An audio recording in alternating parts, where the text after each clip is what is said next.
To switch to passive mode, let's first make sure our app is on the latest version. Hit the three dots in the top right corner, select Manage My Account, scroll down to the bottom, we see v9.6.7.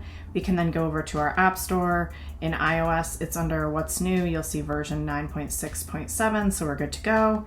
Back to our Jubilee TV app, again, three dots in the top, select Usage Mode, and then we're gonna choose Passive Mode. We'll see a little pop-up that gives us some details about what's about to happen. Hit Switch to Passive Mode, scroll down to the bottom and save changes.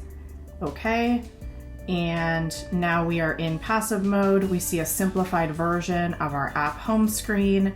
Our loved one can use their familiar remote to control their television, and we can control everything from Telescope here in the app as well for them.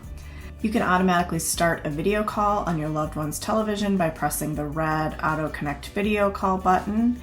As well, you can see TV power on and off activity in the activity feed. We hope that this simplified version of Jubilee TV makes it easy for you and your loved one to enjoy all of Jubilee TV's great features.